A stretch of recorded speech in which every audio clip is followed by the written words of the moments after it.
મને તમને સદગુરુ એમ કે પૂજ્ય મોરારી બાપુ તો એમ કે કા ગુરુને છોડી દો કા ગુરુ ઉપર છોડી દો.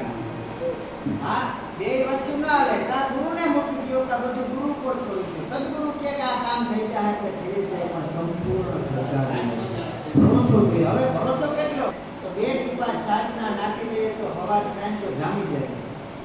પણ આપણે ઉત્કાયમાં રાખી જાયનું છે કે નહીં, જાયનું છે કે નહીં, તો ખેડેલા થઈ જાય, જામે નહીં. પણ સંપૂર્ણ શરણાગતિ, સંપૂર્ણ વિશ્વાસ. વિશ્વાસ કેવો?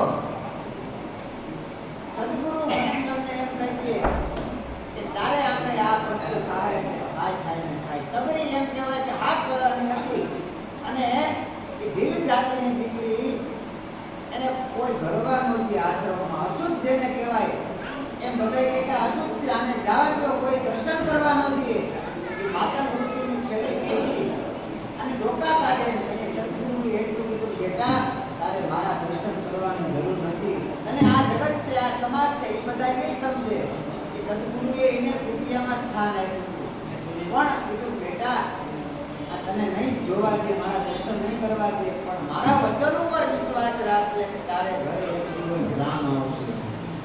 અને સાહેબ એ રામ આવ્યા. એ બધી બાજુથી આમ ફરતા ફરતા રામ ને લક્ષ્મણ ત્યાં વનમાં જાય છે ને, એને એક સબરી ઝૂંપડી આવી ને એ પેલા રામ ને લક્ષ્મણ કઈ વાત કરે છે. લક્ષ્મણે કીધું કે પ્રભુ આ કઈ જગ્યાએ આપણે કઈ જગ્યાએ આવ્યા? અને ત્યાં લક્ષ્મણ અને રામે એટલું કીધું હતું કે રામ લક્ષ્મણ આપણે સબરીની ભક્તિની તાકાત એવી છે કે આખી પ્રકૃતિને સંગીતમય જેમ થઈ જાય વાતાવરણ, એમ આખી પ્રકૃતિને ભક્તિને કરી નાખી હતી. સબરીની ભક્તિની તાકાત ઝાડવામાંથી નજર માંડો ને તો એમાંથી રામનો અવાજ આવે. તમે ઝાડમાં કાન માંડો તો રામનો અવાજ આવે. પાણીમાં નજર કરો તો એમાંથી રામ રામનો રણકાર આવે. લક્ષ્મણ જોડ ન કર, મારી સબરીના ફોડિયામાંથી પ્રાણ નીકળી જાય.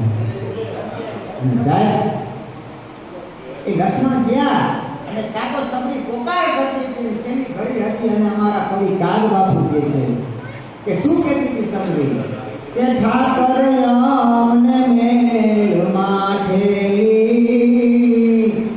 તું છો એ કરનો બેલી, કાલા ઘેલાય મેં તારા કેવાય જપીએ તારો જાપ, કાલા ઘેલાય મેં એક તારા કેવાય જપીએ તારો જાપ, તારું લેણું હશે ત્યાં લગી ન બીજો, આધીર સે નહીં તલવાર, એ ઠાકર અમને મેલ માઠેલી, એ તું છો એ કલનો બેલી. અને રામ ને લક્ષ્મણ ને આવ્યા અને સબરીને વિશ્વાસ હતો કે મારે ઘરે રામ આવશે. એને આનંદ હતો કે મારે આમને રામ વધાર્યા, પણ એને અતિ આનંદ હતો કે મારા સદગુરુના શબ્દો સાચા બોલ્યા.